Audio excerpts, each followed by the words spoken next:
কাফেরেরা প্রশ্ন করল, তারা বলতো আমাদের এই জীবন শেষ, মৃত্যুর পরে আমাদের আর নতুন করে ওঠা লাগবে না।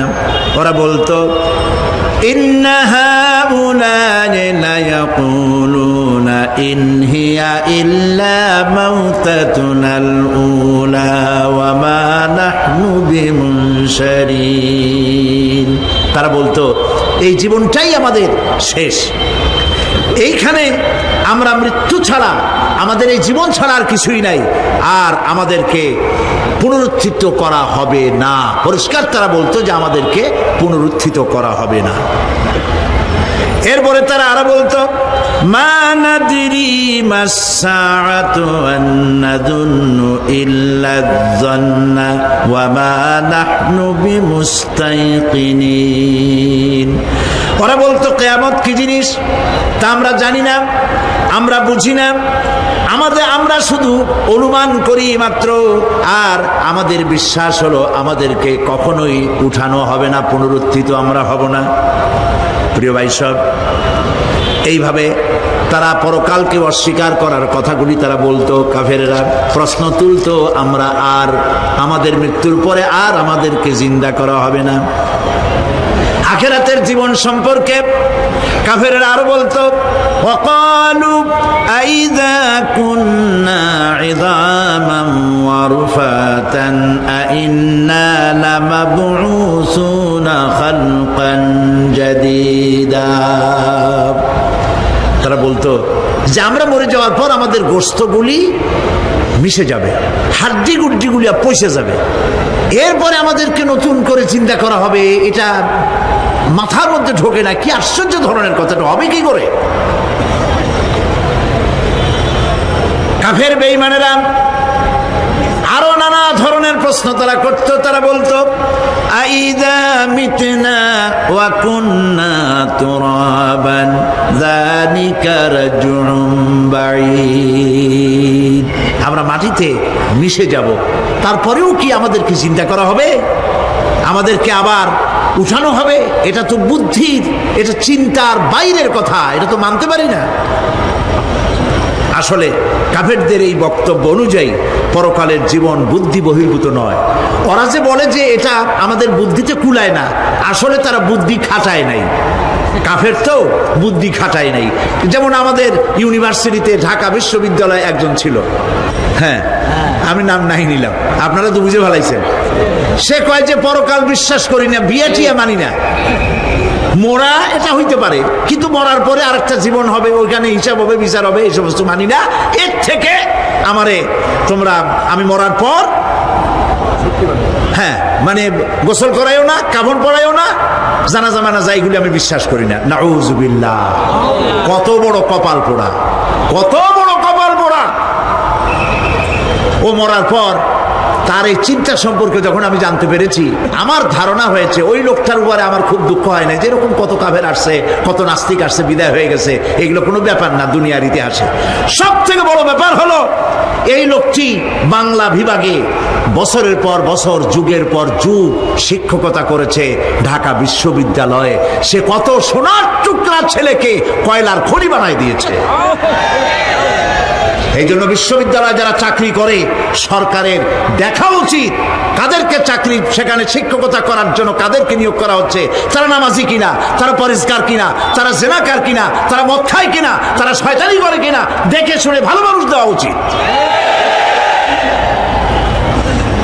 মরে গেল, তারপরে তাকে রাখা হলো ডায়াবেটিক সেন্টারের মারিচুয়ারি ডিপ ফ্রিজের মধ্যে। তিনি বলে গেলেন আমি মরার পর আমাকে মেডিকেল কলেজে পাঠায় দিও, তারা আমারে কাটা ছেঁড়া করিয়া তারপরে অপারেশন শিখবে। তো তার নসিহত অনুযায়ী তাই করা হলো, ওসিয়ত অনুযায়ী। যখন মেডিকেল কলেজের ছেলেরা টের পেল যে ওই নাস্তিকরা আনতেছে মেডিকেল কলেজে অপারেশন করে আমাদের শেখাবার জন্য, তারা বললো আল্লাহর রাস্তায় মাপ চাই, এই শয়তানের এদিকে আনবেন না। কারণ সারা জীবন সে আল্লাহরে মানে নাই, অস্বীকার করেছে। পরে কাটা ছিঁড়া করে আমরা যদি কিছু শিখি তো তাই দিয়া যে রুগী ভালো হবে, অপারেশন করলে সেটাও মরবে। সুতরাং মাপ চাই, ফিরাও। ফিরাইয়া এখন ওইটার কি অবস্থা হয়েছে আমি জানি না, লেটেস্ট নিউজ জানি না কোথায় আছে। যদি এখন কবর তো কপালে হইল না, এখন যদি রাস্তাও ভালায় দেয় আমাদের দেশের কুত্তাও খাবে না, কারণ কুত্তাগুলি আমাদের দেশে এত অভদ্র না যে এত পচা বাসি লাশ খাবে, ওদেরও একটা রুচি টুচি আছে। প্রিয় ভাই সব, এদের চিন্তা, এদের বুদ্ধি হলো, এদের বুদ্ধি সীমিত বুদ্ধি। আর আল্লাহ কোরআনে বুদ্ধির কথা বলেন নাই, আল্লাহ বলেছেন জ্ঞানের কথা। আর ওরা হলো বুদ্ধিজীবী। ওরা কি জীবী কন? বুদ্ধিজীবী। আচ্ছা আপনারা একটা প্রশ্নের জবাব দেন তো, দুনিয়ার সব থেকে বড় বুদ্ধিজীবী কেডা? মাশাআল্লাহ, আপনাদের ওয়াজ না শুনলেও হবে, আপনারা তো জানি ফেলাইছেন সব। সব থেকে বড় বুদ্ধিজীবীর নাম হলো শয়তান, আর সব থেকে বড় জ্ঞানীর নাম হযরত আদম আলাইহিস সালাম। মানুষের মধ্যে সর্বপ্রথম তাকে জ্ঞান দান করেছিলেন। সুবহানাল্লাহ। আল্লাহ পাক কোরআনের মধ্যে কোথাও বলেন নাই যে আমি বুদ্ধি দিছি। আল্লাহ পাক বলেছেন ওয়া আল্লামা আদামাল আসমাআ কুল্লাহা, আমি আদমকে সমস্ত জিনিসের জ্ঞান দিয়েছি, নামগুলা শিখাইছি। সুবহানাল্লাহ। ওয়ালাকাদ আতাইনা লুকমানাল হিকমা, আমি লোকমানকে জ্ঞান দান করেছি।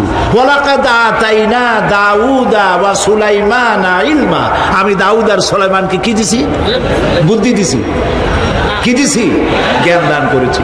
ইব্রাহিম আলাইহিস সালাম বলেছেন, হে আমার আব্বা, হে আমার পিতা, আমার কাছে এমন জ্ঞান এসছে যে জ্ঞান আপনার কাছে নাই। ফাত্তাবিউনি আহদিকা সিরাতান সাবিয়্যা, আপনি আমার অনুসরণ করে আমি আপনাকে সোজা রাস্তায় উঠায় দেব। সুবহানাল্লাহ। আমার কাছে এমন ইলম আসছে। কোরআনে কারীমে আল্লাহ রাব্বুল আলামিন বুদ্ধি শেখো, আল্লাহর কাছে বুদ্ধি কামনা করো, এটা তিনি এক জায়গাও বলেন নাই। বলেছেন আমার কাছে দোয়া চাও, রব্বি জিদনি ইলমা। পড়েন সবাই, রব্বি জিদনি ইলমা। আবার বলেন, রব্বি জিদনি ইলমা। আয় আল্লাহ, তুমি আমার জ্ঞান বৃদ্ধি করে দাও। শয়তান ছিল বুদ্ধিজীবী, আদম আলাইহিস সালাম ছিলেন জ্ঞানী। শয়তান সুদ্দা। আল্লাহ পাক যখন সকলকে বললেন উসজুদু লিআদামা, সবাই মিলে আদমরে সেজদা দাও, ফাসাজাদু, সবাই মিলে সেজদা করলো, ইল্লা মিস্টার ইবলিস সেজদা করলো না। আবা ওয়াস্তাকবারা ওয়া কানা মিনাল কাফিরিন, কপাল পুড়লো, জম্মের পোড়া। এখন ও যে বুদ্ধিজীবী, দুনিয়ার বড় বুদ্ধিজীবী, দেখেন অবস্থা। আল্লাহ পাক জিজ্ঞেস করলেন, ইবলিস রে, আমার হুকুমটা তুই মানলি না কেন? কোন জিনিস তোরে বাধা দিল আমার হুকুম অমান্য করতে? মানলি না কেন? ও তখন, ও তো বুদ্ধিজীবী, বুদ্ধির আশ্রয় নিয়েছে। সে বলছে, আল্লাহ পাক, এটা মানি নাই একটা বৈজ্ঞানিক কারণেই, একটি দার্শনিক কারণেই মানতে পারি নাই। কারণ হচ্ছে খালাকতানি মিন নার ওয়া খালাকতাহু মিন তিন, তারে বানাইছো মাটি দিয়া, আমারে বানাইছো আগুন দিয়া, আনা খায়রুম মিনহু, আমি ওর থেকে অনেক ভালো। নাউযুবিল্লাহ। কত বড় কপাল পোড়া। আগুনের গতি হলো ঊর্ধ্বমুখী, মাটির গতি নিম্নমুখী। ঊর্ধ্বগতি সম্পন্ন একটা জিনিসকে নিম্নমুখী জিনিসের সামনে মাথা নত করতে বলা তোমার একটা অবৈজ্ঞানিক অদার্শনিক হুকুম হয়ে গেছে। নাউযুবিল্লাহি মিন যালিক। আল্লাহ পাক বললেন, ইন্নাকা রাজিম, মরদুদ, বিতাড়িত, সব আমল বরবাদ করে দিলাম। দেখেন, অপরাধ শয়তান করেছে, অপরাধ আদম আলাইহিস সালাম করেছে। একজন অপরাধ করে শয়তান হয়ে গেল, আর একজন অপরাধ করে আল্লাহ পয়গম্বর হয়ে গেল। সুবহানাল্লাহ। সুবহানাল্লাহ বলবেন না কেন? কারণ হলো শয়তান বুদ্ধিজীবী, বুদ্ধির আশ্রয় নিল। আদম আলাইহিস সালাম তিনি বুদ্ধির আশ্রয় নেন নাই, তিনি আকলের, তার জ্ঞানের কাছে তিনি আশ্রয় নিয়েছেন। অর্থাৎ তিনি চিন্তা করতেছিলেন যে আল্লাহ পাক আমাকে নিষেধ করলেন একটা গাছের কাছে যেতে, আমিও গেলাম, বউও গেল, যা নিষেধ করলেন সেটা করলাম। এখন যদি আল্লাহ আমারে প্রশ্ন করেন যে আমার হুকুম অমান্য করলা কেন, কি জবাব দেব? আদম আলাইহিস সালাম জবাব খুঁজে পাচ্ছিলেন না। কিন্তু আমি ওই আয়াত তেলাওয়াত করার পর সর্বপ্রথম সেই ছাত্র জীবনে আমি চিন্তা করলাম জবাবটা একটা দিতে উনি পারতেন। ছাত্র মানুষের মধ্যে তো নানান চিন্তা আসে, তো আমার চিন্তা আসলে উনি একটা জবাব তো দিতে পারতেন, আমাদের আবাল বাসার একটা জবাব তো দিতে পারতেন, এই যে আল্লাহ পাক সবই ঠিক আছে, অপরাধ আমি করেছি, ভুল আমি করেছি, কিন্তু আমার এটা জানতে ইচ্ছে হয় জান্নাতের সমস্ত নাজ নেয়ামত আমার জন্য তুমি জায়েজ করে দিলা, যে কাজটার কাছে যাওয়া যাবে না, ফল খাওয়া যাবে না, এরকম একটা কাজ জান্নাতের মধ্যে বানাইয়া আমার বিপদে ভালাইলা কেন? এরকম একটা জবাব তিনি দিতে পারতেন, কিন্তু তিনি দেন নাই। কারণ তিনি বুঝতে পেরেছেন মহাশক্তিধর আকাশ আর জমিনের মালিক আল্লাহ রাব্বুল আলামিনের সামনে আর্গুমেন্ট চলে না, তার সামনে আর্গুমেন্ট চলে না, সারেন্ডার চলে, আত্মসমর্পণ করা চলে। হযরত আদম আলাইহিস সালাম কোন আর্গুমেন্টের কাছে গেলেন না, কেঁদে কেঁদে অস্থির হয়ে যাচ্ছেন। আল্লাহ রাব্বুল আলামিন যখন প্রশ্ন করবেন, আদম রে আমার হুকুম ভাঙলি কেন, অমান্য করলি কেন, কি জবাব দেব? আর ঠিক সেই মুহূর্তেই রব্বুল আলামিন প্রশ্ন করলেন, আদম রে আমার হুকুম অমান্য করলে কেন? হযরত আদম আলাইহিস সালাম কোন বুদ্ধির আশ্রয় না নিয়া তার জ্ঞান তাকে বলে দিল, আল্লাহ তাকে কালেমা শিখায় দিলেন। উদ্বুদ্ধ হয়ে তিনি আল্লাহ রাব্বুল আলামিনের সামনে মাথা নত করে দিয়ে বললেন, রব্বানা যালামনা আনফুসানা ওয়া ইল্লাম তাগফির লানা ওয়া তারহামনা লানাকুনান্না মিনাল খাসিরিন। রব্বানা যালামনা, হে আল্লাহ আমি আমার নফসের পরে, যালামনা আনফুসানা আমি আমার নফসের পরে জুলম করেছি, অত্যাচার করেছি। ওয়া ইন লাম তাগফির লানা, তুমি যদি আমাকে ক্ষমা না করো। জ্ঞান কত দেখেন, শুধু ক্ষমা চান নাই, বলেছেন তুমি যদি আমাকে ক্ষমা না করো, ওয়া তারহামনা আর যদি দয়া না করো, লানাকুনান্না মিনাল খাসিরিন আমি ক্ষতিগ্রস্ত হয়ে যাব। কতটা জ্ঞানের অধিকারী তিনি! তিনি এটা বললেন না যে শুধু মাফ করে দাও, শুধু মাফ করলে হবে না, মাফও করা লাগবে, আর আগে যেমন দয়া করতে সেটাও করা লাগবে। সুবহানাল্লাহ, আল্লাহ পাক রাজি হয়ে গেলেন। রাজি হন নাই? আল্লাহ রাব্বুল আলামিন হযরত আদম আলাইহিস সালামকে শুধু ক্ষমা করলেন না, ক্ষমাও করলেন, আর নবীর মর্যাদা দিয়ে আল্লাহ রাব্বুল আলামিন দুনিয়ায় পাঠাইয়া দিলেন। সুতরাং বুদ্ধি দিয়ে কাফেররা বুদ্ধির আশ্রয় গ্রহণ করে সর্বনাশ করেছে, যে পরকাল হইতে পারে না, মরে যাব আবার উঠবো, আবার এই শরীর কেমনে তৈরি হবে, এইটা তাদের বুদ্ধিতে কুলায় নাই। কিন্তু বুদ্ধি দিয়া চিন্তা করলে বোঝা যাইতো যে হ্যাঁ পরকাল একটা হইতে পারে। আর একটা কথা বলি, সেটা হলো এই, বহুত মানুষ আছে পরকাল বিশ্বাস করে না, আছে না? এমন আছে। এখন আমরা বিশ্বাস করি পরকাল, আমরা কারা কারা বিশ্বাস করি হাত উঁচু করে দেখান তো। আলহামদুলিল্লাহ বলি, বলেন আলহামদুলিল্লাহ। এখন যারা বিশ্বাস করে না তাদেরকে জানাতে চাই, আমরা যারা পরকালে বিশ্বাস করি, তাহলে পরকাল যদি না হয়, কিয়ামত যদি না হয়, বিচার আসার যদি কিছু না হয়, আমরাও বেঁচে গেলাম, আপনারাও বেঁচে গেলেন। কিন্তু সত্য সত্যই যদি পরকাল একটা হয়, বিচার যদি হয়, আমরা বেঁচে যাব, ফেসে যাবা তোমরা। প্রিয় ভাই সব, আল্লাহ রাব্বুল আলামিন সুন্দর করে বুঝাচ্ছেন, দেখো পরকাল কেন হবে, এটা বুদ্ধি দিয়ে চিন্তা করো, জ্ঞান দিয়ে চিন্তা করো। সারা বছর ব্যবসা করার পর হিসাব নিকাশের একটা দিন আসে, আসে না? বলেন আসে কিনা? হিসাব নিকাশের একটা দিন আসে সারা বছর ব্যবসা করার পর, সারা বছর লেখাপড়া করার পর, তারপরে কি বলে পরীক্ষা দেওয়ার একটা দিন আসে, আসে না?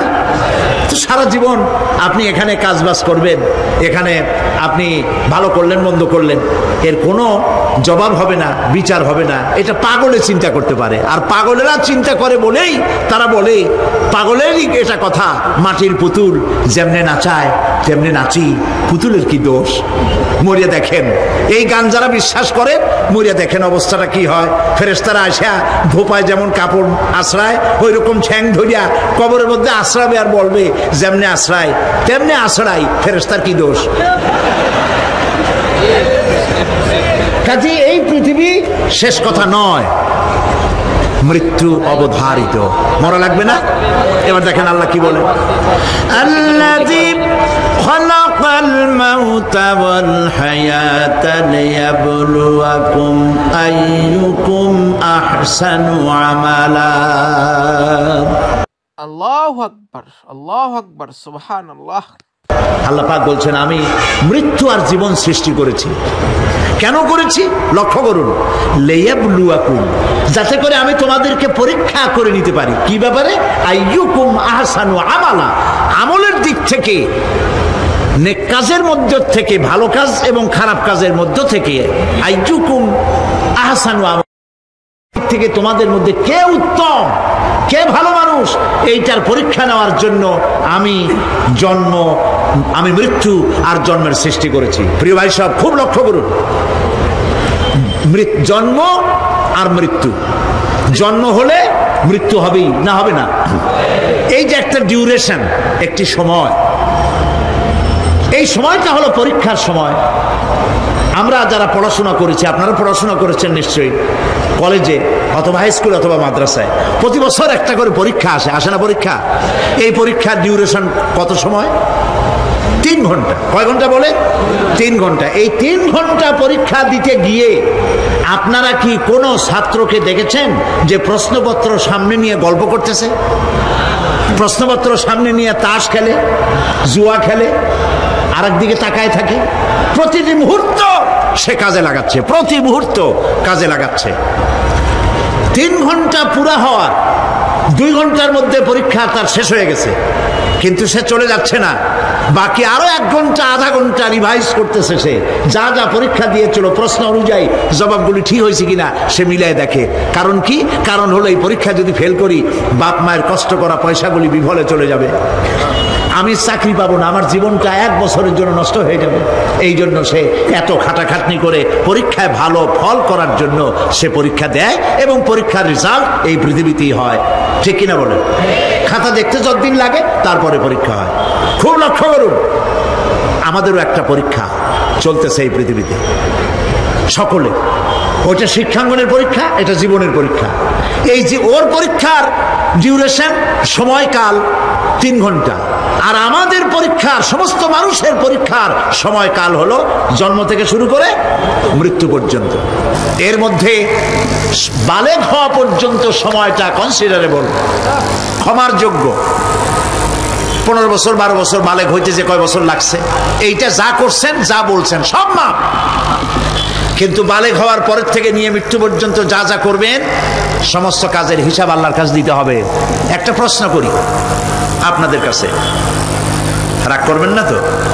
বলবেন যে কথা বলতে তো আপনি আসছেন, আমাদের দিয়ে খাটান কেন? এরকম চিন্তা করবেন না তো?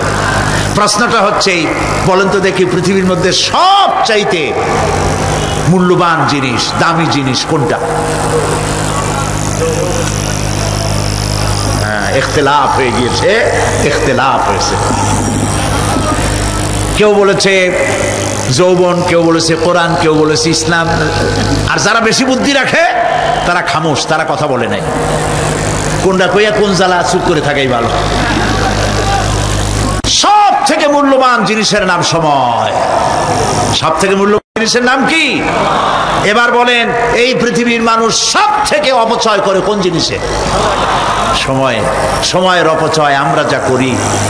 বাড়িতে আজকে রাত্রে ক্যালকুলেটর, কম্পিউটার, ক্যালকুলেটর না থাকে যদি কাগজ কলম হাতে নেন। জীবনের 15 বছর বাদ দেন, এখন আপনার বয়স এখন যা, এই বয়সে প্রতিদিন ওই যৌবন প্রাপ্তির পর থেকে নিয়ে এই পর্যন্ত প্রতিদিন টেলিভিশনের সামনে নাটক দেখার জন্য, সিনেমা দেখার জন্য, ন্যাশনাল জিওগ্রাফি দেখার জন্য, ডিসকভারি দেখার জন্য, স্পোর্টস দেখার জন্য প্রতিদিন কয় ঘন্টা টিভির সামনে আপনি বসেন। এরপরে আপনি এগুলিকে সপ্তাহে কয় ঘন্টা হয়, মাসে কয় ঘন্টা হয়, বছরে কয় ঘন্টা হয়। বয়স এখন আপনার 50 বছর, 15 বছর বাদ দেন, 35 বছর। হিসাব করেন কয় বছর আপনি টেলিভিশনের সামনে বসা ছিলেন। আমার কথা কি মাথায় ঢুকছে? কয় বছর টেলিভিশন আর সিনেমা হলে বসা ছিলেন? চায়ের দোকানে গল্প করতে গিয়ে, আড্ডা মারতে গিয়ে কতটা সময় নষ্ট করেছেন? রবীন্দ্রনাথ, যতীন্দ্রনাথ, যোগীনাথ, তারপরে শরৎচন্দ্র, এই সমস্ত এই নাম মনে আসলো, কবি, সাহিত্যিক, ঔপন্যাসিক, নাট্যকার, তাদের বইপত্র, গল্পের বই, ভূতের গল্প, এই সমস্ত গল্পের বই পড়িয়া জীবনে কতটা সময় নষ্ট করেছেন। সবগুলি এক জায়গায় করেন, সবগুলি এক জায়গায় করেন, এরপরে আপনার চোখ ছানা বড় হয়ে যাবে, দেখতে পাবেন আপনার জীবনের উল্লেখযোগ্য 35 বছরের কম করে হলেও 20 বা 25 বছর অপচয় হয়ে গেছে, নষ্ট হয়ে গেছে। ইন্না লিল্লাহি ওয়া ইন্না ইলাইহি রাজিউন। জীবনের সব থেকে মূল্যবান সময়গুলি নষ্ট করে ফেলেছি আমরা। আল্লাহ পাক বলেছেন, পরীক্ষা নেওয়ার জন্যই এই পৃথিবীতে দিয়েছিলাম। এখন ওর পরীক্ষার, ছাত্রের পরীক্ষার সময় 3 ঘন্টা, রেজাল্ট আউট হবে এখন। আর আপনার আমার পরীক্ষা মৃত্যুতে, জন্ম থেকে শুরু মৃত্যু পর্যন্ত, কিন্তু রেজাল্ট এখানে আউট হবে না। রেজাল্ট আউট হবে কোথায়? কিয়ামতের দিন। কোথায় হবে? হতেই হবে কিয়ামতের দিন। সেদিন এই পৃথিবীতে যারা ভালো কাজ করবে, ভালো কাজের জন্য আল্লাহ পুরস্কার দিবেন, আর মন্দ কাজ যারা করবে তাদের জন্য তিরস্কার তারা পাবেই। এই জন্য বিচার, কিয়ামত হওয়া, বিচার হওয়া, এটা বিবেকের দাবি, এটা জ্ঞানের দাবি। যারা বুদ্ধিজীবী দাবি করে, কপাল পোড়া, এরা এটা বোঝে না, এদের মাথার মধ্যে এটা ঢোকে না। ঠিক কিনা বলে? প্রিয় ভাই সব, কিয়ামত হবে এবং কিয়ামতে আল্লাহর দরবারে আমাদের সকলকে উঠতে হবে, এতে কোনো সন্দেহের অবকাশ। এবার দেখেন আল্লাহ পাক এবার যুক্তি দিয়ে বুঝাচ্ছেন। সুবহানাল্লাহ বলেন। তোমরা যারা বলো যে মরে যাব, পচে যাব, মাটির সাথে মিশে যাব, আবার জিন্দা হব কেমনে? আল্লাহ বলে, কেমনে জিন্দা হবা বুঝাই। সুবহানাল্লাহ বলেন। আল্লাহ রাব্বুল আলামিন বলেন, আল্লাহুল্লাযী আরসালার রিয়াহা ফাতুসিরু সাহাবান ফাসুকনাহু ইলা বালাদিন মাইয়িতিন ফাআহইয়ানা বিহিল আরদা বা'দা মাউতিহা কাযালিকান নুশুর।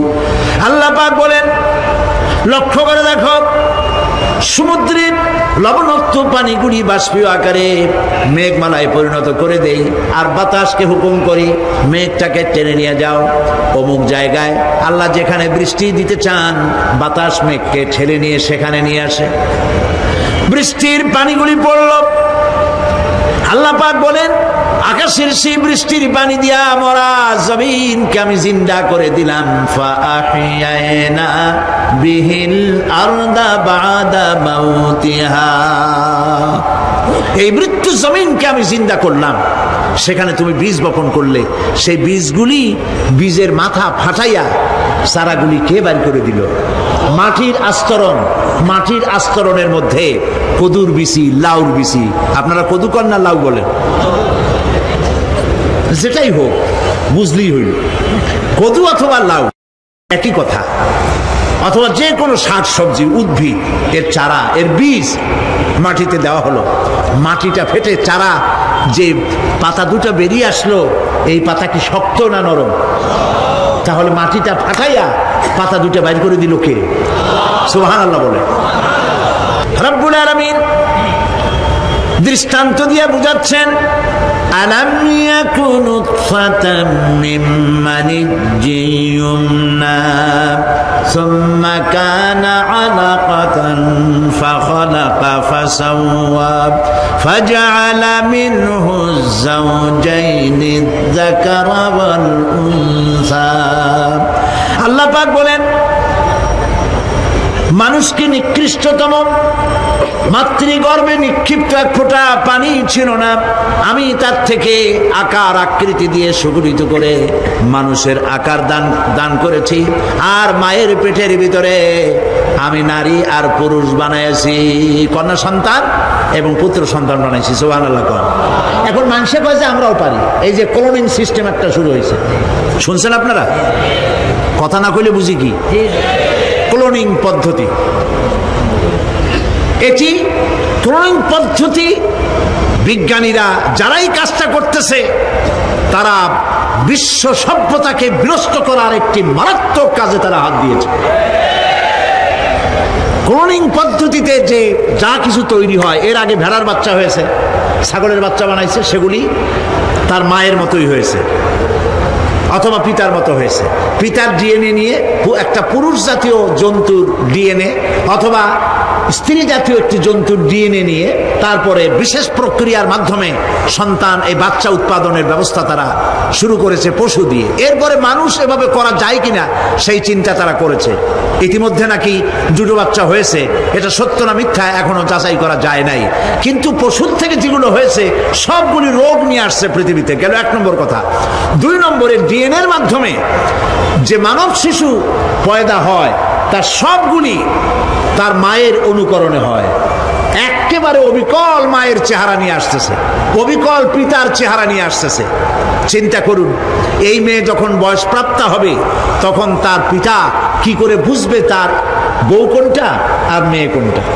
উচিত হবে পৃথিবীর সমস্ত নেতৃবৃন্দ, বিশ্ব নেতৃবৃন্দের ঐক্যবদ্ধ হয়ে এই দুঃসাহসিক কাজকে বাধা দিয়ে বন্ধ করে দেওয়া উচিত। আল্লাহর সৃষ্টির সাথে পাল্লা দিতে গেলে ধ্বংস ছাড়া পথ থাকবে না। লক্ষ্য করেছেন, আপনি সাক্ষী দিলে আজ এক সাক্ষী দেবেন, কালকে বলবেন যে ওই সাক্ষী আমি দেইনি। আজকে সই করেছেন, কালকে বলবেন ওই সই আমি করি নাই। কিন্তু আল্লাহ রাব্বুল আলামিন আপনার ফিঙ্গারপ্রিন্ট, আপনার আঙ্গুলের ছাপ এমন করে দিয়েছেন, এই আঙ্গুল দিয়ে যদি কাগজের উপর একটা টিপ মারেন, টিপ সই করেন, আপনার বাবা কবর থেকে উঠে এসেও বলতে পারবে না যেটা আপনার না। আদম আলাইহিস সালাম থেকে নিয়ে আজ পর্যন্ত, আজ থেকে নিয়ে কিয়ামত পর্যন্ত যত মানুষ পৃথিবীতে এসেছে আর আসবে, কোন মানুষের আঙ্গুলের রেখার সঙ্গে আর একজন আঙ্গুলের রেখার মিল হবে না। এ হচ্ছে আমার আল্লাহর সৃষ্টি, সুবহানাল্লাহ। সুতরাং তিনি বলছেন, আমি মাতৃগর্ভের ভিতরে সন্তান তৈরি করি, সেই সন্তানকে কোনটা কন্যা সন্তান কোনটা পুত্র সন্তান আমি বানাই। এই কাজটা যিনি পারেন, এবার দেখেন সামনে কি বলতেছেন আল্লাহ, এই কাজটি যিনি করতেছেন, আলাইসা যালিকা বিকাদিরিন আলা আইয়ুহিয়াল মাউতা। এত বড় কাজ যিনি সম্পাদন করেছেন, এক ফোঁটা নাপাক পানি, এক ফোঁটা নিকৃষ্ট গান্দা পানি যা শরীর থেকে নির্গত হলে পরে গোসল ফরজ হয়ে যায়, এমন এক ফোঁটা পানি দিয়ে তোমার জন্মের উৎপত্তি করেছি, আকার দিলাম, হাত দিলাম, পাও দিলাম, চোখ দিলাম, সুন্দর করে বানালাম, তারপরে পৃথিবীতে পাঠালাম। এরপরে তুমি কি করে মনে করতে পারো যে সেই আল্লাহ তোমার মৃত্যুর পরে আবার চিন্তা করতে পারবে না? আলাইসা যালিক, আল্লাহ পাক কি তোমাকে মৃত্যুর পরে, আলাইসা যালিকা বিকাদিরিন, আল্লাহ পাকের পক্ষে এটা কি সম্ভব নয় যে তোমার মৃত্যুর পরে আল্লাহ আবার চিন্তা করবেন? বলেন অবশ্যই পারবেন, বলেন অবশ্যই পারবেন। প্রিয় ভাই সব, আল্লাহ পাক এরপরে বলছেন, ইয়া আইয়ুহান নাসু ইন কুনতুম ফি রাইবিম মিনাল বা'সি ফাইন্না খালাকনাকুম মিন তুরাব। হে মানব সকল, যদি সন্দেহ হয় যে আমি তোমাদের পরকাল সম্পর্কে, যদি পুনরুত্থান সম্পর্কে যদি তোমাদের সন্দেহ হয়, জানা থাকা উচিত আমি তোমাদেরকে মাটি দিয়ে সৃষ্টি করেছি, মাটির উপকরণ দিয়ে সৃষ্টি করেছি। এই মাটির সাথে মিশে যাবা, আবার উঠানো হবে। মাটিতে কবরের মধ্যে মুর্দা রাখার সময় কি বলি আমরা? মিনহা খালাকনাকুম ওয়া ফিহা নুঈদুকুম। পড়েন সবাই, মিনহা খালাকনাকুম ওয়া ফিহা নুঈদুকুম ওয়া মিনহা নুখরিজুকুম তারাতান উখরা। মাতৃগর্ভের ভিতরে মানুষকে আল্লাহ রাব্বুল আলামিন হাত পাও চক্ষু কর্ণনাসিকা দিয়ে সুন্দর করে মায়ের পেটের ভিতরে বানায়া এই পৃথিবীতে আল্লাহ পাক পাঠায় দেন। আর আল্লাহ পাক বলেন, সুম্মা নুখরিজুকুম তিফলা, বাচ্চার আকারে মায়ের পেট থেকে বের করে দিলাম। যে আল্লাহ রাব্বুল আলামিন এইভাবে করে তোমাদেরকে সৃষ্টি করেন। যালিকা বিআন্নাল্লাহা হুয়াল হক। জেনে রাখো, এ সব কিছু এই জন্যই ঘটে যেহেতু আল্লাহ রাব্বুল আলামিন, আল্লাহ তাআলা মহা সত্য। তিনি যা বলেন তাও সত্য, তার কথার মধ্যে কোনো রকমের বৈপরীত্য নাই। ব্যারোমিটার যন্ত্র আছে, যে যন্ত্রের মাধ্যমে আবহাওয়া মাপা হয়। বৃষ্টি হবে কি হবে না, ঝড় হবে কি হবে না, জলোচ্ছ্বাস হবে কি হবে না, এগুলি ব্যারোমিটার যন্ত্র দিয়া, আবহাওয়া মাপা যন্ত্র দিয়ে তারা মাপে। কিন্তু আপনারা কি কখনো শুনেছেন যে রেডিও টেলিভিশনে বলা হয়েছে সন্দ্বীপ, কুতুবদিয়া, হাতিয়া, সেন্ট মার্টিন এবং বাঁশখালী, আর কি কোন দু একটার নাম, কক্সবাজার, পতেঙ্গা ইত্যাদির উপর দিয়ে 280 মাইল স্পিডে ঝোড়ো হাওয়া প্রবাহিত হবে। আগামীকাল 30 ফিট উঁচু হয়ে জলোচ্ছ্বাস হবে, এরকম কথা বলে কেউ? কি বলে? হইতে পারে, হইতে পারে, বজ্র সহ বৃষ্টিপাত হতে পারে। এবার কোরআন শরীফ দেখুন তো, কোরআন শরীফে কোথাও আছে পরকাল হইলেও হইতে পারে, কবর আযাব এটাও হয়তো হইতে পারে, জান্নাত আর জাহান্নাম থাকতেও পারে, এরকম কথা আছে? সব কথা ডাইরেক্ট, কোন কথার ভিতরে কোন রকমের বৈপরীত্য নাই। আল্লাহ রাব্বুল আলামিন বলেছেন ইযাস সামাউ ফাতারাত, আকাশ সমূহ যখন বিদীর্ণ হয়ে যাবে, ওয়া ইযাল কাওয়াকিবু তাসারাত, আর যখন তারকা সমূহ বিক্ষিপ্ত হয়ে পড়বে, ওয়া ইযাল কুবুর বুসিরাত, আর যখন কবরের ভিতরে যা কিছু আছে সব উদ্গীরণ করে দেওয়া হবে। সমস্ত কথাগুলি ডাইরেক্ট। যালিকা বিআন্নাল্লাহা হুয়াল হক, যেহেতু আল্লাহ মহাসত্য। ওয়া মান আসদাকু মিনাল্লাহি কিলা, আর আল্লাহর চাইতে সত্যবাদী আর কে আছে? বলেন আছে কেউ?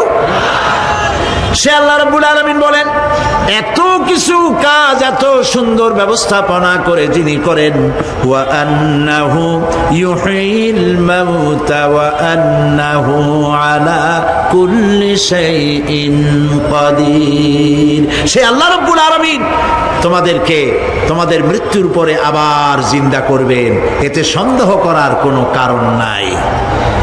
وأن الساعة آتية لا ريب فيها وأن الله يبعث من في القبور।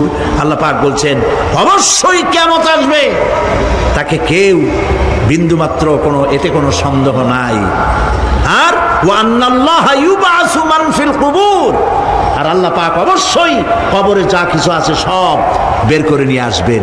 কান্নাহুম জারাদুম মুনতাশির, যেমন আপনারা দেখছেন কিনা এই যে যখন বন্যা বলে, পানি টানি যখন ওঠে, বন্যা নাকি বলে, তুফান, বন্যা ইত্যাদি যখন হওয়ার সম্ভাবনা হয়, তখন মাটি থেকে, গ্রাম্য পরিবেশে দেখা যায় মাটি থেকে পোকামাকড়গুলি এভাবে উঠতে থাকে। দেখছেন না? আপনারা দেখছেন কিনা? পাখাওয়ালা পিঁপড়াগুলি এইভাবে সব উঠতে থাকে। কান্নাহুম জারাদুম মুনতাশির, এইভাবে করে পোকামাকড় পতঙ্গগুলি যেভাবে মাটি থেকে উদ্গত হতে থাকে, সমস্ত খবরগুলি থেকে মানুষগুলি এভাবে উদ্গত হয়ে যাবে। তবে হ্যাঁ, আপনারা একটা প্রশ্ন করতে পারেন যে কবর দিয়ে সব উঠবে, কিন্তু যে মানুষের বাগে খাইছে তার কি হবে? যে মানুষ আগুনে পড়ে গেছে তার কি হবে? যে নদীর মধ্যে ডুবে গেছে তার কি হবে? যে কুমিরের পেটে চলে গেছে তার কি হবে? এরকম একটা প্রশ্ন আপনারা করতে পারেন। কবর কাকে বলে সেটা আমাদের জানতে হবে। কবর শুধু মাটির গর্তটাকেই কবর বলা হয় না, এটি আলমে বারজাখ, এটি পর্দা, এটা জবনিকা। মৃত্যুর পরের জীবনটাই হলো আলমে আখিরাত পর্যন্ত যাইতে যে জীবনটা লাগে, যে একটি সময় আছে, এই সময়টার নামটাই হলো কবর। সেটা গর্তের মধ্যে হইতে পারে, মাটির মধ্যে, সেটা বাঘের পেটে হতে পারে, সেটা কুমিরের পেটে হতে পারে, সেটা পানিতে পচে যেতে পারে, এটা কোনো বিষয় না। আল্লাহ পাক উঠাতে চাইবেন এবং সমস্ত কিছুকে কিয়ামতের দিন আল্লাহ রাব্বুল আলামিন তার দরবারে হাজির করবে। তাহলে আমরা বুঝতে পারলাম যে কিয়ামত যে হবে এই ব্যাপারে কোনো সন্দেহের অবকাশ নেই। এখন ওই কিয়ামতের দিন আল্লাহ রাব্বুল আলামিন আমাদের বিচার নেবেন, হিসাব করবেন। দুনিয়ায় যে পরীক্ষা দিয়েছিলাম, এই পরীক্ষায় যদি কেউ একবার ফেল করে, আর একবার পরীক্ষা দিয়ে পাশ করার সুযোগ আছে। আরো একবার যদি ফেল করে, আবার পরীক্ষা দিয়ে পাশ করার সুযোগ আছে। 10 বার পরীক্ষা দিবেন, 10 বার ফেল করবেন। 100 বার পরীক্ষা দিবেন, 100 বার ফেল করবেন, তারপরেও আবার পরীক্ষা দেওয়ার সুযোগ আছে। কিন্তু কিয়ামতের ময়দানে যদি কোনো মানুষ তার জীবনের পরীক্ষায় যদি ফেল করে, দ্বিতীয়বার পরীক্ষা দিয়া পাশ করার আর কোনো সুযোগ নাই। পৃথিবীতে জজ কোর্টে কেউ হেরে গেল, হাইকোর্টে আপিল করার সুযোগ আছে। হাইকোর্টে যদি হেরে যায়, সুপ্রিম কোর্টে কেস করে জেতার সুযোগ আছে, আপিল করার সুযোগ আছে। সুপ্রিম কোর্টেও হেরে গেল, প্রেসিডেন্টের কাছে জীবন ভিক্ষা চাওয়া যাইতে পারে। কিন্তু কিয়ামতে আখিরাতে আদালতে ওই জায়গায় মানুষ যদি একবার তার জীবনের মামলায় হেরে যায়, দ্বিতীয়বার আপিল করার আর কোনো জায়গা নাই। কঠিন জায়গা, সেই জায়গা হবে এবং সেখানে সবাইকে উঠতেই হবে। সুতরাং এই যে প্রশ্ন করা হয় যে এই কিয়ামত কবে হবে, এটা বিশ্বাস করি না, হ্যান ত্যান ইত্যাদি, মরলে আবার জিন্দা করবে কে, এইসব প্রশ্নের কোনো দাম নাই। আল্লাহ পাক এই ব্যাপারে আরেকটি কথা বলছেন, ইয়াসআলুনাকা কাআন্নাকা হাফিয়ুন আনহা কুল ইন্নামা ইলমুহা ইনদাল্লাহ ওয়ালাকিন্না আকসারান নাসি লা ইয়ালামুন। হে নবী, এরা আপনার কাছে এই প্রশ্নটা করে এইভাবে যে কিয়ামত কবে আসবে, মনে হয় যেন আপনি এটা জানেন। এই ইলম কিয়ামত কবে হবে মনে হয় যেন আপনি এটা জানেন, সেই জন্য তারা এই প্রশ্নটা করছে। আসলে কুল ইন্নামা ইলমুহা ইনদাল্লাহ, কিয়ামত কবে হবে এটা কে জানেন? ওয়ালাকিন্না আকসারান নাস লা ইয়ালামুন, অবশ্যই অধিকাংশ মানুষেরা এটা জানে না। কিয়ামত কবে হবে এটা একমাত্র আল্লাহ পাক জানেন। পরকালের জীবন যে হবে এতে কোনো সন্দেহ নাই, সেই ব্যাপারে আল্লাহ পাক বলছেন, আআনতুম আশাদ্দু খালকান আমিস সামাউ বানাহা।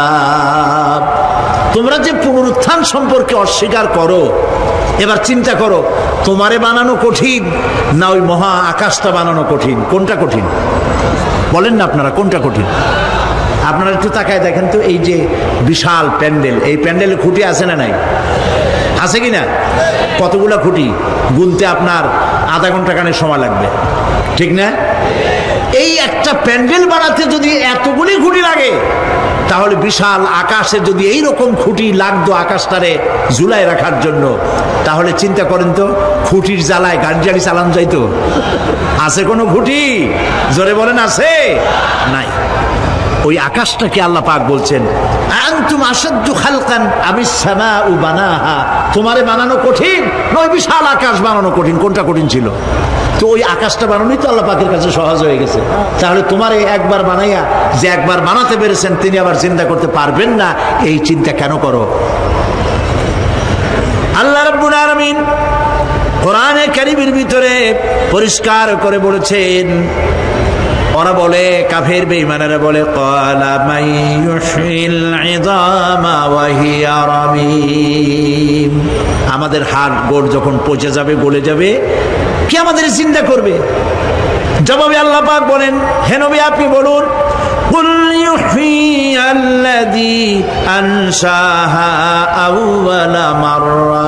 আপনি বলে দিন যে আল্লাহ রাব্বুল আলামিন একবার তোমাকে সৃষ্টি করেছেন, প্রথমবার যিনি সৃষ্টি করেছেন, দ্বিতীয়বার মৃত্যুর পরে আবার তিনি জিন্দা করবেন। কেন বিশ্বাস করো না? সুতরাং এই যে আল্লাহ পাক মানুষকে জীবন দিয়েছেন, এই জীবনের পরে মৃত্যু, মৃত্যুর পরে আবার আমাদের সকলকে উঠতে হবে এবং আল্লাহ পাকের দরবারে আমাদেরকে উপস্থিত হতে হবে। এই কথাগুলি যারা অস্বীকার করে, পরকাল যারা মানে না, তাদের সম্পর্কে আল্লাহ পাক বলছেন, والذين كذبوا بآياتنا ولقاء الآخرة حبطت أعمالهم। আল্লাহ পাক বলেন, যারা পরকালকে অস্বীকার করেছে, আখিরাত যারা মানে না, তাদের জিন্দেগীর সকল আমলগুলিকে আল্লাহ পাক বরবাদ করে দিবেন। পরকালের বিশ্বাসের উপরে ভিত্তি করেই মানুষের চরিত্র ভালো হইতে বলেন পারে। একটা দৃষ্টান্ত দেই, একটা দৃষ্টান্ত। এই যে যারা চুরি করে, ডাকাতি করে, সন্ত্রাস করে মানুষ মারে, সন্ত্রাসগুলি করে কি জন্যে? এদের ধারণা নাই যে আল্লাহ পাক আমাদেরকে উঠাইতে পারবে, আমাদের মৃত্যু হবে, পরকালের চিন্তা নাই বলেই তারা এই কাজটা করে। রাতের আধারে কোটি কোটি টাকার অফার আসছে, কেউ দেখে না। এইখান থেকে, এই টাকার খাওয়া থেকে, অথবা জেনা করা থেকে, অথবা মদ পান করা থেকে গোল্ডেন অপরচুনিটি, সুযোগ আসছে। জেনা করা যায়, মদ খাওয়া যায়, টাকা নেওয়া যায়, অবৈধ টাকা। এই অপরাধ থেকে বাঁচাতে পারে একমাত্র পরকালের জবাবদেহিতা, আখিরাতের ভয়। আল্লাহর কাছে আমাকে জবাবদিহি করতে হবে, এই ভয় ছাড়া আর কোনো কিছুই মানুষের এই বিপদ থেকে মানুষের চরিত্র ভালো বানাইতে পারে না। মানুষের চরিত্র ভালো বানাবার জন্য এটাই হচ্ছে একমাত্র পথ। সেই জন্য আল্লাহ পাক আখিরাতের জীবন রেখেছেন, উঠতে সেখানে হবেই। এই পৃথিবীতে একবার যখন আসছি, আমাদেরকে জিন্দা আল্লাহ করবেন এবং সমস্ত কথাগুলির জবাব আল্লাহর কাছে দিতে হবে। আল্লাহ রাব্বুল আলামিন বলেন, ওয়াত্তুর ওয়া কিতাবিম মাসতুর ফি রাক্কিম মানশুর ওয়াল বাইতিল মা'মুর ওয়াস সাকফিল মারফু' ওয়াল বাহরিল মাসজুর ইন্না আযাবা রাব্বিকা লাওয়াকি' মা লাহু মিন দাফি'। সূরা তুর। আল্লাহ পাক বলছেন, তুর পাহাড়ের শপথ, তুর পাহাড়ের শপথ, সেই প্রকাশ্য পবিত্র গ্রন্থের শপথ যা লিপিবদ্ধ রয়েছে মসৃণ ঝিল্লিতে, চর্ম ঝিল্লিতে লিপিবদ্ধ রয়েছে। আরো শপথ বাইতুল মামুরের, আরো শপথ সুউচ্চ আকাশের, আরো শপথ উচ্ছ্বাসিত তরঙ্গায়িত সমুদ্রে। নিশ্চয়ই সেই আযাব আসবে, আযাব মানে কিয়ামত, সেই পরকাল অবশ্যই আসবে। মা লাহু মিন দাফি'। এই শাস্তি থেকে, এই কিয়ামত আসা থেকে, এই কিয়ামত সংগঠিত হওয়া থেকে রোধ করার মতো ক্ষমতা কারো নাই। সুবহানাল্লাহ। এখন আল্লাহ পাক তুর পাহাড়ের কসম করছেন। তুর পর্বত হচ্ছে সেই পর্বতের কথাই ধরা যাক, যেখানে এটি ঐতিহাসিক পর্বত। হযরতে মূসা আলাইহিস সালামকে আল্লাহ রাব্বুল আলামিন যেখানে নবুয়তের শিরস্থান পড়িয়ে দিয়েছিলেন, তুর পাহাড়ের ভিতরে। অতুর সিনিন, তুর পাহাড়ের কসম আল্লাহ পাক বলছেন। এবং খোদায়ের আল্লাহ রাব্বুল আলামিনের সঙ্গে বিরোধিতা করার কারণে ফেরাউনকে এই তুর পাহাড়ের কাছেই লোহিত সাগরের মধ্যে, দরিয়ায় নীলের মধ্যে আল্লাহ পাক ডুবিয়ে মেরেছিলেন এবং নির্যাতিত বনি ইসরাইলকে শাস্তি দেওয়ার চূড়ান্ত সিদ্ধান্ত এই তুর পাহাড়েই আল্লাহ পাক দিয়েছিলেন। আল্লাহ বলছেন, আমি সেই তুর পাহাড়ের কসম করি। ওয়া কিতাবিম মাসতুর, এবং পবিত্র গ্রন্থের শপথ, যেই গ্রন্থগুলি নাজিল হয়েছে নবীদের উপরে, ইনজিল, তাওরাত, জাবুর, কোরআন, এই কিতাবগুলির কসম করি। সুবহানাল্লাহ। কোরআনের কসম করি, আল্লাহ পাক বলছেন, এই কিতাবগুলির কসম করছি। তুর পাহাড়ের কসম করছি, কিতাবগুলির কসম করছি। ওয়াল বাইতুল মামুর, আর বাইতুল মামুরের কসম করছি। সেটা কি? আকাশের প্রত্যেকটি আকাশে একটি করে বাইতুল মামুর আছে। ওই আকাশের ফেরেশতারা এই বাইতুল মামুরকে কেন্দ্র করে আল্লাহ রাব্বুল আলামিনকে সিজদা দেয়। আল্লাহ পাক হযরত আদম আলাইহিস সালামকে বলেছিলেন, একটি ঘর বানাও, বাইতুল মামুরের নিচে বানাও। তিনি বললেন, আমি তো জানি না বাইতুল মামুর কোথায়। হযরত জিবরাইলকে পাঠানো হলো। বাইতুল মামুর আকাশের যেখানে আছে, ঠিক সেই সোজা বর্তমানে মক্কা শরীফে যে কাবা শরীফ যা আছে, অবিকল আল্লাহ পাকের আকাশে বাইতুল মামুর যেখানে, তার সরাসরি নিচেই কাবা শরীফ স্থাপিত হয়েছে। আল্লাহ রাব্বুল আলামিন বলছেন, আমি এই বাইতুল মামুরের কসম করছি। এরপরে আল্লাহ পাক বলছেন যে ফেরেশতারা যে বাইতুল মামুরকে তাওয়াফ করে এবং আল্লাহ পাকের ইবাদত করে, সেই বাইতুল মামুরের কসম। ওয়াস সাকফিল মারফু', সুউচ্চ আকাশের কসম। এই আকাশ আল্লাহ পাক সৃষ্টি করেছেন বেগাইরে আমাদিন, কোন রকমের কোন খুঁটি ছাড়াই। সুবহানাল্লাহ বলি আমরা। এই বিশাল আকাশ সম্পর্কে ওই যে বুদ্ধিজীবী যারা, কোরআনের জ্ঞান যাদের কাছে নাই, তারা বলে যে আকাশ বলতে কিছু নাই, ওইটা একটা নীলা নীলা বহুত দূর, সেই জন্য নীলা নীলা দেখা যায়। এই পৃথিবী সম্পর্কেও তাদের ধারণা এই পৃথিবীও কিছু না, এটা হলো ওই যে কি বলে, সূর্যের কাছের থেকে একটা উজ্জ্বল জ্যোতিষ্ক খুব ফোর্সে যাচ্ছিল, এই ফোর্স সহ্য করতে না পেরে সূর্যের একটি অংশ মহাশূন্যের উপরে ছিটকে পড়ল, ঘুরতে ঘুরতে পৃথিবীর আকার ধারণ করেছে। এই হলো ওদের ধারণা। অ্যাক্সিডেন্টের মাধ্যমে নাকি এই পৃথিবী হয়েছে। মূল কথা হলো এইভাবে করে যদি কোনো একটা গ্রহ উজ্জ্বল জ্যোতিষ্ক যাওয়ার কারণে পৃথিবী হয়ে থাকে, তাহলে এখন তো পৃথিবীতে মানুষ ধরতেছে না, মানুষ তো অনেক বেশি বেড়ে গেছে, তাহলে আর একটা জ্যোতিষ্ক দয়া করে সূর্যের পাশ দিয়ে যাইয়া আর একটা খণ্ড হালাই দিয়া আর একটা পৃথিবী বানায় না কেন? প্রিয় ভাই সব, আল্লাহ পাক বলছেন ওয়াসাকফিল মারফু, আমি এই বিশাল আকাশের কসম করি। সুবহানাল্লাহ। এরপরে ওয়াল বাহরিল মাসজুর, পৃথিবীতে প্রবাহিত উচ্ছ্বসিত তরঙ্গায়িত সমুদ্র রাজির কসম করি। সুবহানাল্লাহ। আচ্ছা বলেন তো, এই পৃথিবী এর নিচে কি? এই পৃথিবীর নিচে কি? এই পৃথিবী মহাশূন্যের উপরে ঘুরছে। লক্ষ্য করেন আল্লাহর কত বড় শক্তি। আটলান্টিক মহাসাগর কোথায় বলতে পারবেন না? এই পৃথিবীতে। আটলান্টিক মহাসাগর কোথায়? এই পৃথিবীতে। আটলান্টিক মহাসাগর, প্রশান্ত মহাসাগর, ভূমধ্য সাগর, যত সাগর আর মহাসাগর সব এই পৃথিবীতে। এই পৃথিবী অসংখ্য পাহাড়, অসংখ্য সমুদ্র আর অসংখ্য মানবরাজি নিয়ে লাটিমের মতো ঘুরতেছে। সুবহানাল্লাহ। মহাশূন্যের উপরে, মহাশূন্যের উপরে লাটিম যেমন ঘোরে, পৃথিবী তেমন ঘোরে, অথচ মানুষগুলো ছিটকে পড়ে যায় না, পানিগুলি উড়ে কোথাও পড়ে যায় না। সুবহানাল্লাহ বলতে ইচ্ছে করে না।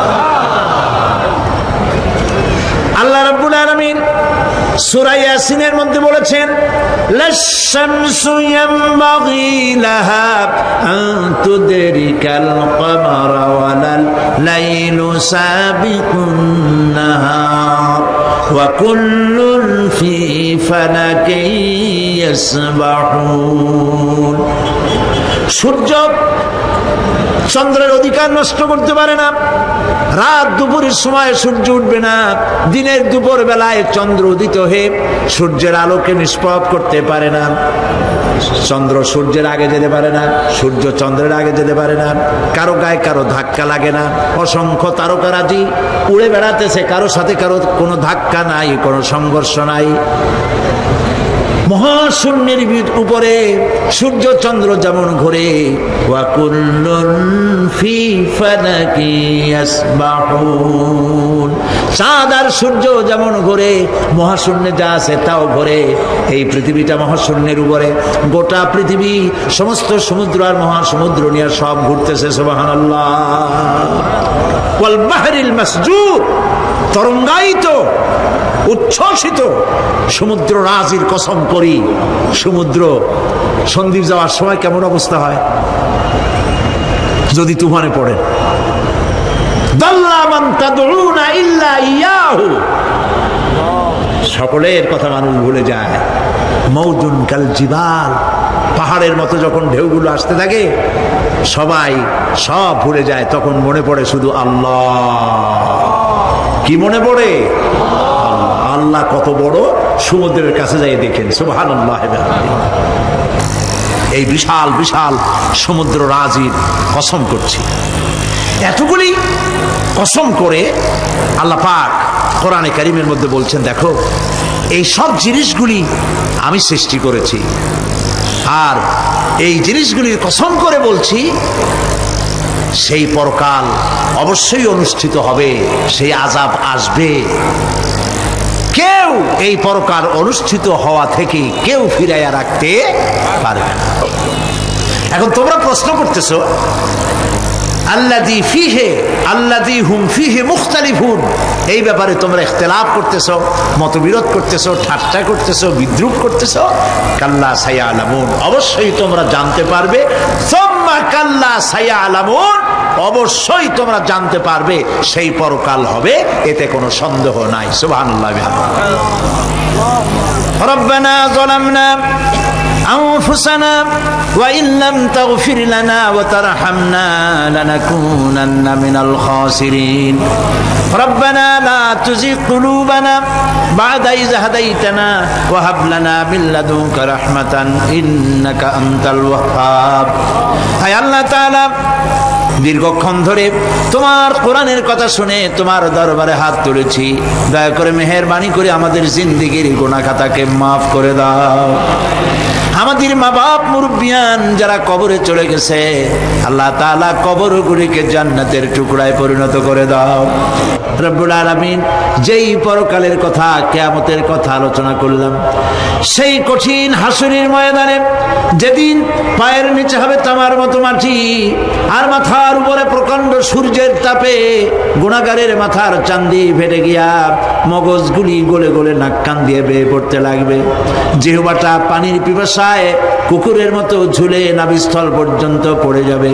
ময়দানে সারা পড়বে পানি পানি বলে।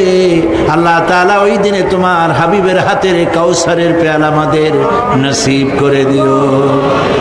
রব্বানা তাকাব্বাল মিন্না ইন্নাকা আনতাস সামিউল আলিম ওয়া তুব আলাইনা ইন্নাকা আনতাত তাওয়াবুর রহিম। সুবহানা রাব্বিকা রাব্বিল ইজ্জাতি আম্মা ইয়াসিফুন ওয়া সালামুন আলাল মুরসালিন ওয়ালহামদুলিল্লাহি রাব্বিল আলামিন। ওয়া জাআল আখিরা কালামিনা ইনদাল মাউত লা ইলাহা ইল্লাল্লাহু মুহাম্মাদুর রাসূলুল্লাহ। আসসালামু আলাইকুম ওয়া রাহমাতুল্লাহ। ওয়া আলাইকুম আসসালাম ওয়া রাহমাতুল্লাহি ওয়া বারাকাতুহু। ইন্নাল হামদালিল্লাহি ওয়া নাহমাদুহু ওয়া নুসাল্লি আলা রাসূলিল্লাহ। আম্মা বা'দ, ফাআউযু বিল্লাহি মিনাশ শাইতানির রাজীম। বিসমিল্লাহির রাহমানির রাহিম। আল্লামা দেলাওয়ার সাইদি হুজুর আর আমাদের মাঝে নাই। হুজুরের জন্য সবাই হাস করে দোয়া করবেন এবং হুজুরের নসিহতগুলি আমলের নিয়ত সকলেই শুনবেন। হুজুর ওয়াজে অন্তত একটি গুরুত্বপূর্ণ কথা বলেছেন, সেটা হচ্ছে সময়। আমরা অনেকেই অপচয় করি। আমরা সেই জিনিসটা এখন বুঝবো না, একদিন হয়তো পারে বুঝবেন। সেদিন কোনো কাজে আসবে না। সবাই সবার জন্য দোয়া করবেন এবং হুজুরের জন্য খাস করে দোয়া করবেন। আমার জন্য দোয়া করবেন। সকলেই ভালো থাকবেন। হুজুরের নসিহতগুলি আমলের নিয়তে শুনবেন। আল্লাহ হাফেজ।